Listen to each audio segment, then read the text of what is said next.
Hello everyone and welcome back to Fins and Whiskers. In this video, I'll be responding to your questions from Twitter. I asked you guys to ask me anything aquarium related, and so this video I will be responding to those questions.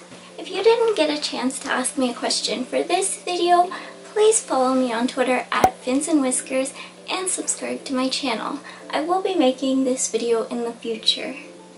So the first question is from @BeccaIsSoup, and she asks, what is your favorite substrate to use? Aquasoil would be my favorite if it wasn't for the fact that over time the nutrients get lost and the benefits are just gone. So for that reason, sand would probably be my favorite, and also because it's less coarse than gravel.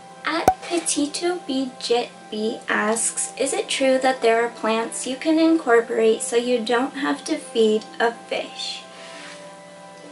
Right off the bat, I would have to say no. Fish need variety, and so there are no plants that will specifically give off all the variety and all of the nutrients that that fish needs, no matter if it's a herbivore or an omnivore. And I've actually never heard of any plant that you could grow in an aquarium that a fish would eat unless it was decaying.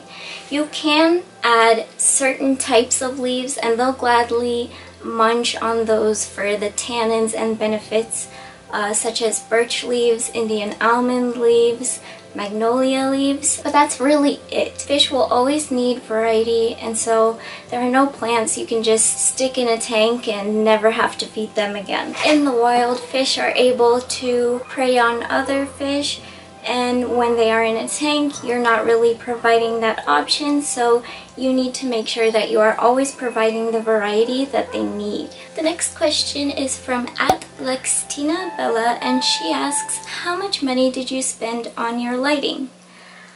I spent $45 on this light.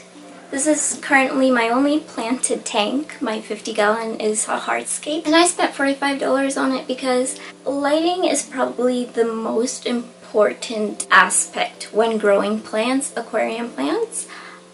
So it was really worth it. This light has 7 dimmable settings, with 7 being the highest. It can grow anything from low to high lighting plants.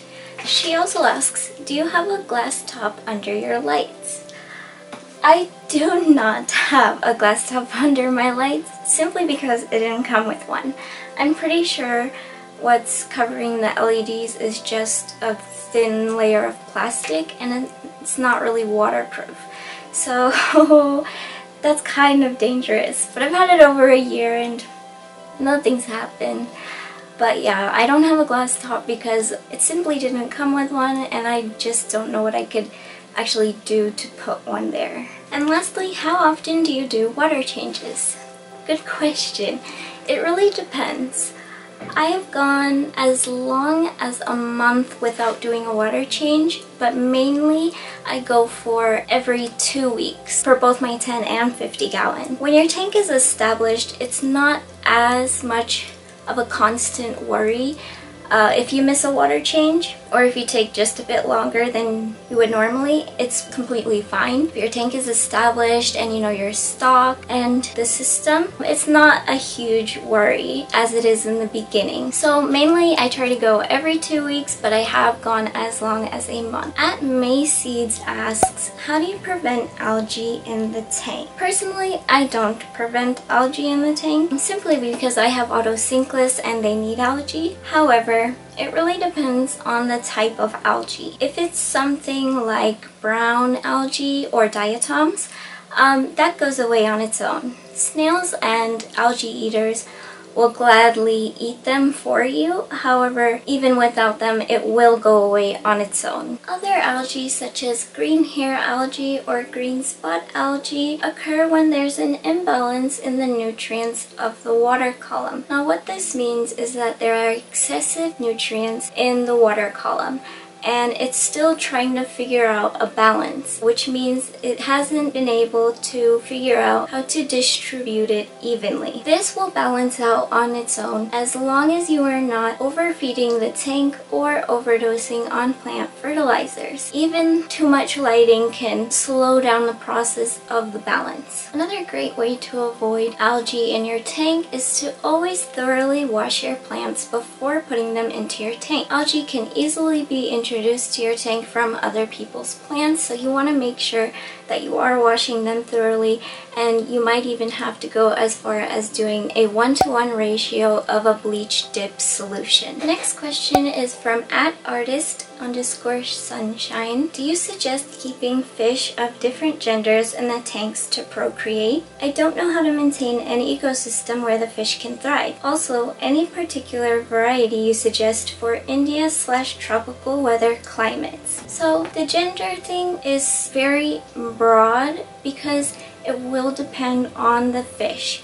For example, guppies, they need to be male and female groups, and there's a certain number which I'll put in the video, because if not, they will become aggressive if there is not that balanced ratio. So you want to always make sure that you're researching the specific fish that you're going to get to make sure that they can be with another gender or not, or there's a certain ratio. As for suggestions for tropical climates, most fish are able to tolerate temperatures within the 70s and even as much as the 80s, but you really want to stay in the 70s. There are a few fish who prefer cooler temperatures below 70, so you want to make sure to research the fish before getting it, and panda cories are a good example of that. They prefer cooler temperatures than other cories, and so you really want to make sure, no matter what the species is, that you are researching that specific fish. But as for fish that are tolerant of 70s, most fish are, such as tetras, gouramis, rams, cichlids, swordtails, platies, most live bearers, and more. And the last question is from @peachypuppies. And they ask, what are some good fish for beginners? I love suckermouth catfish, but I feel like they might be tricky to own.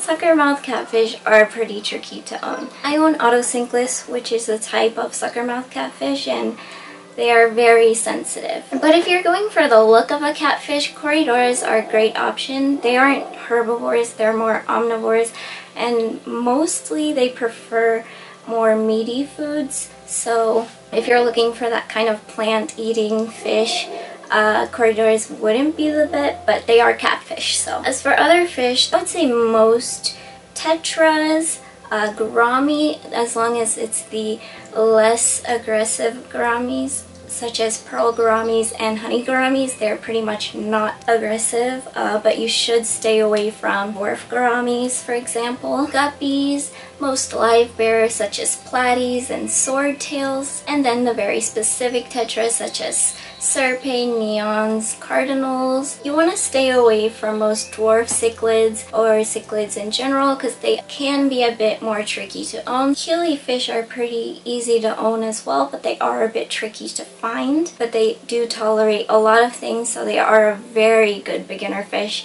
And Corydoras as well, good beginner fish. Just make sure you are getting the smaller species if you do have a smaller tank.